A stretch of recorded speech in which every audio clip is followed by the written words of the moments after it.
Hi అండి, మరో interesting topic కోసం మీ ముందు వచ్చేసాను. యూఎస్ఏ, యూకే, కెనడా మొదలైన దేశాల్లో చదువుకునే వాళ్ళ కోసం అడ్మిషన్ ప్రాసెస్, అలాగే ఎలాంటి ఎగ్జామ్స్ రాయాలి లాంటి వివరాలు తెలియజేయడం కోసం మనతో పాటు యాక్సెస్ కెరియర్ కౌన్సిలర్స్ నుంచి ప్రొఫెసర్ సిఎస్ శర్మ గారు మనతో పాటు ఉన్నారు. నమస్కారం శర్మ గారు. నమస్తే. ఎలా ఉన్నారు? బాగున్నాను. యూఎస్ఏ, యూకే, కెనడాలో ఎంఎస్ ప్రోగ్రామింగ్లో ఎలాంటి స్పెషలైజేషన్ తీసుకుంటే కెరియర్ పరంగా బాగుంటుంది సార్? అంటే జనరల్గా వాళ్ళు చదివిన దాన్ని బట్టి ఉంటుంది. స్టూడెంట్ బీటెక్లో కంప్యూటర్ సైన్స్ స్టూడెంట్ అనుకుంటే వాడు సపరేట్గా ప్యూర్ కంప్యూటర్ సైన్స్కి వెళ్ళొచ్చు. లేదు అనుకుంటే మన కంప్యూటర్ సైన్స్లో ఉన్నటువంటి స్పెషలైజేషన్స్, బిజినెస్ అనలిటిక్స్ కానీ, అట్లానే మిషన్ లెర్నింగ్ కానీ, ఆర్టిఫిషియల్ ఇంటెలిజెన్సు, సో క్లౌడ్ కంప్యూటింగు, అట్లా డిఫరెంట్ ప్రోగ్రామ్స్ ఉన్నాయి.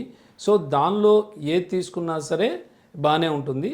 కాకపోతే ప్రజెంట్ ట్రెండీ సబ్జెక్టు ఆల్మోస్ట్ ఎక్కువ స్టూడెంట్స్ తీసుకుంటున్నది బిజినెస్ అనలిటిక్స్. ఎందుకంటే అనలిటిక్స్ అనేది కొద్దిగా ప్రోగ్రామింగ్ తక్కువ ఉంటుంది. సో తర్వాత ఫ్యూచర్ కూడా చాలా బాగుంటుందని చెప్పి ఎక్కువ అనలిటిక్స్ తీసుకుంటున్నారు. సో అది స్టూడెంట్ టేస్ట్ని బట్టి ఉంటుంది. వాళ్ళకి ఎందులో రాణించాలనుకుంటున్నారో, వాళ్ళకి మంచి ప్రోగ్రామింగ్ స్కిల్స్ ఎక్స్ట్రాడినరీగా ఉన్నాయనుకోండి, అప్పుడు యాక్చువల్గా ఆర్టిఫిషియల్ ఇంటెలిజెన్స్, మిషన్ లెర్నింగ్కి ఎక్కువ వాళ్ళు మక్కువ చూపుతున్నారు. అలా కాకుండా కొద్దిగా అంటే ప్రోగ్రామింగ్ స్కిల్స్ అంతగా ఉండవు. సో అలాంటి వాళ్ళు కొద్దిగా అనలిటిక్స్ వైపు అయితే మొగ్గు చూపుతున్నారు ప్రజెంట్ అయితే. అవును. సో యూనివర్సిటీస్కి అప్లై చేసుకోవాలంటే ఎటువంటి డాక్యుమెంట్స్ అవసరం అవుతాయి సార్? అవును, జనరల్గా ఏంటంటే ఫస్ట్ స్టూడెంట్ ఈ వ్యూ ఉన్నప్పుడు ఫస్ట్ వాడు ఫైనల్ ఇయర్లోకి వస్తున్నప్పుడే మొత్తం డాక్యుమెంట్స్ అయితే అంతా సెట్ చేసుకోవాలి. ముందు పాస్పోర్ట్ ఉండాలి. ఎందుకంటే పాస్పోర్ట్ లేకుండా మనం జిఆర్ఈ ఎగ్జామ్ కానీ, లేకపోతే డ్యూలింగో కానీ, ఐఎల్స్ కానీ అసలు అటెండ్ అవ్వలేము.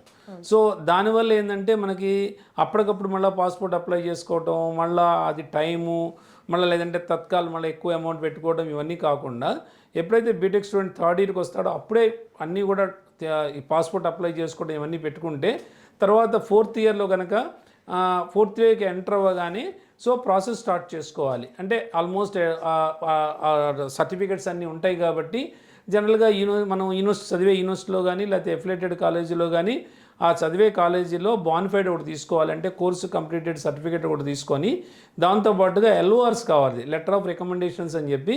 అట్లీస్ట్ వాళ్ళకు వచ్చే ఫ్యాకల్టీ ఒక 3 మెంబర్స్ చేత రికమెండేషన్ లెటర్స్ తీసుకోవాలి సీల్డ్ కవర్స్లో. సో తీసుకుంటే కనుక అది మనం ఏంటంటే అప్లై చేసేటప్పుడు కంపల్సరీగా మనం అవి పంపించాలి యూనివర్సిటీకి. సో దాన్ని బట్టి కూడా కొంత క్రైటీరియా ఉంటుంది. సీటు కన్ఫర్మేషన్ ఇవ్వాలన్నా, అలాగే స్కాలర్షిప్ ఇవ్వాలన్నా అది మేజర్ రోలు పోషిస్తుంది. డెఫినెట్గా ఎల్ఓఆర్స్ కూడా అయితే ఉండాలి. సో దాంతోపాటుగా మనకి ఇంకా సెమిస్టర్ మార్క్షీట్స్ అంటే ఆల్మోస్ట్ 3 ఇయర్స్ అయితే వాళ్ళ చేతిలో ఉంటాయి. ఫోర్త్ ఇయర్ అంటే ఇంకా వాళ్ళకి అయితే ఓకే, అవ్వకపోతే ఆ 3 ఇయర్స్ మార్క్షీట్స్ అన్నీ కూడా ఉండాలి మన చేతిలో. సెమిస్టర్ మార్క్షీట్స్ ఉండాలి. ఉంటే ఈ డాక్యుమెంట్స్ మెయిన్ ఉంటే కనుక మనము యూనివర్సిటీకి డైరెక్ట్గా అప్లై చేసుకోవచ్చు. సో మమ్మల్ని సంప్రదించగలిగితే వాళ్ళ డాక్యుమెంట్స్ కూడా ఒక్కసారి వెరిఫై చేసి అవి ప్రాపర్గా ఉన్నాయా లేదా, లేకపోతే మళ్ళీ ఒకవేళ తీసుకోవాలంటే ఫ్యాకల్టీ దగ్గర చెప్తాం మనము. సో అది ఏంటంటే కొద్దిగా ఎఫెక్టివ్గా ఉండాలి. అంటే స్టేట్మెంట్ ఆఫ్ పర్పస్ కూడా చాలా బాగా రాయాలి స్టూడెంట్. దాంతోపాటు ఎల్ఓఆర్స్లో కూడా ఫ్యాకల్టీ మంచిగా స్టూడెంట్ గురించి బాగా రాసి వీళ్ళు ఏం చేశారో ప్రాజెక్టు దాని గురించి కూడా ఎక్స్ప్లెయిన్ చేయగలిగితే అది చాలా బాగుంటుంది ఈ మనకి సీటు కన్ఫర్మేషన్ విషయంలో. సో ఈ డాక్యుమెంట్స్ అయితే స్టూడెంట్కి కావాలి. సో అంతే విధంగా ఇతర దేశాల్లోకి వెళ్ళి చదువుకోవాలంటే ట్రైనింగ్ కూడా అంతే ఇంపార్టెంట్ కదా సార్? అవును. సో యూఎస్ఏ వీసా ఇంటర్వ్యూ కొరకు స్టూడెంట్స్కి మీరు ఏ విధంగా ట్రైనింగ్ ఇస్తారు సార్? అంటే స్టూడెంట్స్కి అనేది యాక్చువల్గా ఒక ఎత్తు మనకి యూనివర్సిటీస్లో సీట్ రావడం అయితే ఒక ఎత్తు. సో వన్స్ యాక్చువల్లీ I-20 వచ్చిన తర్వాత మనము నెక్స్ట్ ప్రాసెస్లో ఏంటంటే యూఎస్ అయితే యూఎస్ కాన్సులేట్కి వెళ్ళి ఇంటర్వ్యూ ఫేస్ చేయాలి. సో ఇంటర్వ్యూ ఫేస్ చేయాలంటే డెఫినెట్గా వాళ్ళ కోర్సు మీద అడుగుతారు అక్కడ. సో అసలు ఎందుకు వెళ్తున్నావు అని అడుగుతారు. సో నీ ఫైనాన్షియల్ బడ్జెట్ ఏందని అడుగుతారు. హూ ఈజ్ ద స్పాన్సరర్ అని అడుగుతారు. ఇలాంటి క్వశ్చన్స్ అన్నీ ఉంటాయి. సో బ్యాంక్ లోన్ మీద వెళ్తున్నావా, లేకపోతే ఓన్గా నువ్వు పెట్టుకుంటున్నావా అమౌంట్. సో తర్వాత కోర్స్ అయిపోయిన తర్వాత అక్కడే ఉంటావా, లేదంటే బ్యాక్ వస్తావా, ఇవన్నీ కూడా క్వశ్చన్స్ ఉంటాయి. సో వాళ్ళ ప్రొఫైల్ని బట్టి మనకేంటంటే మన టీం కూడా ఉంటారు. ఆ టీం వాళ్ళకి కొంత ట్రైనింగ్ అయితే ఇవ్వగలుగుతారు. అంటే కాన్సులేట్లో ఇంటర్వ్యూ ఏ రకంగా ఉంటుందో ఆ రకంగా వాళ్ళు కూడా కొన్ని క్వశ్చన్స్ అడిగి స్టూడెంట్కి కొంత కాన్ఫిడెన్స్ వచ్చేట్టు చూడగలుగుతారు. ఎందుకంటే ఫస్ట్ యుఎస్ కాన్సులేట్లో వీసా అప్రూవ్ అలా అవ్వాలి అంటే వాళ్ళకి మెయిన్ ఏంటంటే కావాల్సింది కాన్ఫిడెన్స్, అంటే స్టూడెంట్ కాన్ఫిడెంట్గా ఉన్నాడా లేదా అని చూస్తారు. సో కాన్ఫిడెంట్ లెవెల్స్ బాగా ఉంటే అప్రూవల్ ఛాన్సెస్ ఎక్కువ ఉంటాయి. అందుకని మన వాళ్ళు కూడా, మన బ్యాక్ ఎండ్ టీం కూడా డెఫినెట్గా వాళ్ళకి కొన్ని మాక్ ఇంటర్వ్యూస్ కండక్ట్ చేయడం జరుగుతుంది. సో ఆ ఇంటర్వ్యూస్లో వాళ్ళు అప్ టు మార్క్ వచ్చేస్తారు. ఆల్మోస్ట్ అందరికి కూడా అప్రూవల్స్ వచ్చేస్తాయి, ఇబ్బంది ఏం లేదు. ఆల్మోస్ట్ మా ద్వారా వెళ్ళిన వాళ్ళు ప్రతి ఇయర్ మేము ఆల్మోస్ట్ 150 to 200 మెంబర్స్ని పంపిస్తూ ఉంటాము. సో ఆల్మోస్ట్ మాకు 90% సక్సెస్ రేట్ ఉంది. కొద్దిగా మొన్న ఇంటేక్లో అయితే కొద్దిగా రిజెక్షన్స్ కొద్దిగా ఎక్కువ ఉన్నాయి, బట్ అంతకుముందు ఇంటేక్లో అయితే చాలా తక్కువే ఉన్నాయి. ఓవరాల్గా మాదైతే సక్సెస్ రేట్ అయితే మోర్ దాన్ 90% ఉంది. సో ఇంకేమైనా స్టూడెంట్ వెళ్ళే ముందు వాడు ఏం చేయాలి, ఎందుకంటే అక్కడికి వెళ్ళిన తర్వాత సపోజ్ ఇప్పుడు ఈ బీబీఏ స్టూడెంట్స్ కానీ బీకామ్ స్టూడెంట్స్ కానీ ఉన్నారంటే వాళ్ళు బిజినెస్ అనలిటిక్స్కి వెళ్తున్నారు అంటే డెఫినెట్గా వాళ్ళు ఏదైనా కోర్సెస్ నేర్చుకోవాలన్నా కూడా మేము చెప్తాం వాళ్ళకి. సో ఇక్కడ ఈ కోర్సెస్ నేర్చుకొని నువ్వు వెళ్తే అక్కడ ఇబ్బంది ఉండదు నీకు అని చెప్తాము. సో ఇవన్నీ కూడా అంటే పార్ట్ టైం జాబ్స్ మీదే ఆధారపడకుండా, అంటే ప్రతి స్టూడెంట్ పార్ట్ టైం జాబ్ అని అనుకుంటూ ఉంటాడు, కానీ వెళ్ళేటప్పుడే మనం ముందు పార్ట్ టైం జాబ్ మీదే ఆధారపడకుండా ఫండింగ్ అయితే ప్రాపర్గా తీసుకోగలిగితే బ్యాంక్ లోన్కి కావాల్సిన డాక్యుమెంట్స్ కూడా మేము చెప్తాము. బ్యాంక్ లోన్ రావాలంటే ఏ రకంగా రావాలనేది, ఇప్పుడు బ్యాంక్ లోన్ అనేది పెద్ద ఇష్యూ కాదు, అంటే నాన్ కోలెటరల్ కూడా ఇచ్చేస్తున్నారు, అంటే వితౌట్ షోయింగ్ ఎనీ సెక్యూరిటీది. ఆల్మోస్ట్ కార్పొరేట్ కొన్ని ఫారిన్ బ్యాంక్స్ ఉన్నాయి, కొన్ని మన ఇండియన్ బ్యాంక్స్ కూడా ఏమీ డాక్యుమెంట్స్ తీసుకోకుండా లోన్ అప్రూవ్ చేస్తున్నారు.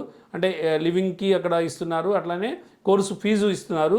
సో అది ఫైనాన్షియల్ ఇష్యూ అయితే అంత ఉండకపోవచ్చు, కాకపోతే స్టూడెంట్ ముందు కాన్ఫిడెంట్గా ఉండాలి, డాక్యుమెంట్స్ అన్ని చేతిలో ఉండాలి. సో ఇవన్నీ ఉండగలిగితే ఈజీగా మనం అయితే వాడికి అప్లై చేయొచ్చు, I-20 తెప్పించవచ్చు. I-20 వచ్చిన తర్వాత వీసా కూడా ప్రాపర్ మాక్ ఇంటర్వ్యూస్ కండక్ట్ చేయించి, సో అంటే రావడానికి ఎక్కువ అవకాశం ఉండేటట్టు చూడగలుగుతాం. అవును సార్. సో మీరు చెప్పిన విధంగా ఇలాంటి ట్రైనింగ్ ఇస్తే స్టూడెంట్స్కి వాళ్ళు భయపడకుండా ఇంటర్వ్యూస్ అనేవి కూడా కాన్ఫిడెంట్గా వాళ్ళు అటెండ్ అయ్యే ఛాన్సెస్ ఉంటుంది.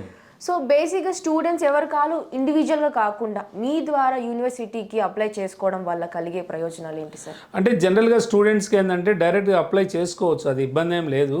కానీ డైరెక్ట్గా అప్లై చేసుకోవటం వల్ల there are so many problems. ఎందుకంటే స్టూడెంట్ డైరెక్ట్గా అప్లై చేసుకున్నాడు అనుకోండి, అప్లై చేసుకున్న తర్వాత ఒక్కోసారి డిలే అవుతుంది, I-20 ఇష్యూ అవ్వదు.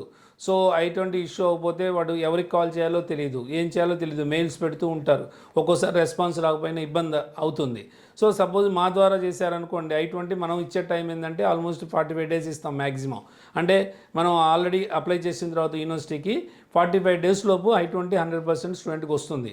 సో ఈ అష్యూరెన్స్ అంతా ఉంటుంది వాడికి. అదే వాడు డైరెక్ట్గా అప్లై చేసుకుంటే 45 days అయినా 2 months అయినా ఒకవేళ యూనివర్సిటీ ఏమి రెస్పాండ్ అవ్వకపోయినా సో ఇబ్బంది అవుతుంది. మనం అంటే ఫాలోఅప్ చేస్తాం, మనకి ఎందుకంటే బ్యాక్ అండ్ టీం ఉంటారు కాబట్టి వాళ్ళు డెఫినెట్గా ఫాలోఅప్ చేస్తారు ఆ యూనివర్సిటీకి. సో మనకు చాలా యూనివర్సిటీస్లో అంటే హండ్రెడ్స్ ఆఫ్ యూనివర్సిటీతో మనకి టైప్స్ ఉంటాయి కాబట్టి మనం అక్కడ ఏంది అసలు ఇష్యూ ఎందుకు డిలే అయిందో కూడా తెలుసుకోగలుగుతాము. దాంతోపాటుగా మెయిన్ గైడెన్స్ ఇంపార్టెంట్, ఎందుకంటే గైడెన్స్ లేకుండా ఎలా పడితే అలా డాక్యుమెంట్స్ పెట్టేసి అప్లై చేస్తే అక్కడ ఏదైనా ఇష్యూ అయితే రేపు I-20 రిలీజ్ అవ్వదు. సో అది కూడా ఇబ్బంది అవుతుంది. అదే మన దగ్గరకు వస్తే ముందే డాక్యుమెంట్ ఎలా ఉండాలి, అది ప్రాపర్గా ఉందా లేదా డాక్యుమెంటు, సో మాక్ ఇంటర్వ్యూ ఎలా ఫేస్ చేయాలి, ఇవన్నీ కూడా చేస్తాం కాబట్టి అది స్టూడెంట్కి 100% అడ్వాంటేజ్ అవుతుంది. ఇంకొక అడ్వాంటేజ్ ఏంటంటే మా కన్సల్టెన్సీ ద్వారా వాడు రావటం వలన మెయిన్ ఏంటంటే ఇంతకుముందు మనం కొద్దిగా అడ్మిషన్ అంటే ప్రాసెసింగ్ ఫీజు కూడా పెట్టేవాళ్ళము. ఇప్పుడు ఈ ఇయర్ నుంచి మనం ప్రాసెసింగ్ ఫీజు కూడా కంప్లీట్గా వీవర్ చేసాం. అంటే మనం we don't charge anything from the student. జనరల్గా అదర్ కన్సల్టెన్సీస్ ఏంటంటే దానికి 7,000 10,000 లేకపోతే మాక్ ఇంటర్వ్యూకి ఇంతని ఇట్లా అమౌంట్ ఛార్జ్ చేస్తూ ఉంటాయి ఐటమ్ వైజు. బట్ మేమైతే ₹1 కూడా స్టూడెంట్ దగ్గర ఎటువంటి ఛార్జ్ చేయము. So 100% free counselling and free processing. So అది 100% స్టూడెంట్కి అడ్వాంటేజే. ఇంకొకటి ఏంటంటే స్టూడెంట్ ఏదో మనకి సపోజ్ మేము వైజాగ్లోనే ఉన్నాం అనుకోండి, వైజాగ్ ఆఫీస్కి వచ్చే మాట్లాడాల్సిన అవసరం లేదు, ఇదంతా ఆన్లైన్ డాక్యుమెంటేషనే కాబట్టి once actually they talk to us actually by phone, what are the documents required, everything you can explain clearly to them. So వాళ్ళు మొత్తం ఒక మెయిల్లో డాక్యుమెంట్స్ అన్ని పంపించవచ్చు. సో వాళ్ళు కూడా ట్రాక్ చేసుకుంటూ ఉండొచ్చు. సో మేము ఆల్రెడీ అప్లై చేసిన తర్వాత మొత్తం అంతా క్లియర్గా ఉంటుంది, మన వెబ్సైట్ ఉంది. సో అన్నీ క్లియర్గా ఉంటాయి, ఎటువంటి ఇబ్బంది ఉండదు స్టూడెంట్కి. మాదంటే స్టూడెంట్ 100% సక్సెస్ అవ్వాలని మేము ప్రతి కూడా జాగ్రత్త తీసుకుంటాము. సో స్టూడెంట్కి అయితే ఆల్మోస్ట్ మోర్ దాన్ 90% అయితే సక్సెస్ రేట్ అయితే మా కన్సల్టెన్సీ ద్వారా ఉంది. Thank you so much Sharma గారు. సో చాలా బాగా ఎక్స్ప్లెయిన్ చేశారు ప్రతిది కూడా. సో మీరు అన్న విధంగా పేరెంట్స్ ఎక్కువ భయపడుతూ ఉంటారు. స్టూడెంట్స్ ఎంత కాన్ఫిడెంట్గా ఉన్నా కూడా పేరెంట్స్ పంపించడానికి భయపడుతూ ఉంటారు. సో వాళ్ళకు కూడా ఒక మంచి క్లారిటీ ఇచ్చారు. సో చూస్తున్నారు కదా గైస్, శర్మ గారు ప్రతిదీ కూడా క్లియర్ కట్గా మనకి ఒక ఇతర దేశాల్లోకి వెళ్ళి చదువుకోవాలంటే ఎలాంటి టైప్ ఆఫ్ బెనిఫిట్స్ ఉంటాయి ప్రతి కూడా చెప్పారు మనకి. సో మీకు ఎలాంటి చిన్న చిన్న డౌట్స్ ఉన్నా, సందేహాలు ఉన్నా, ఇక్కడ కనిపిస్తున్న స్క్రీన్ పైన ఉన్న నంబర్కి వెంటనే కాంటాక్ట్ అయ్యి శర్మ గారు అపాయింట్మెంట్ తీసుకొని ప్రతిదీ కూడా క్లియర్ కట్గా తెలుసుకోండి. Thank you so much Sharma గారు. Thank you. Thank you.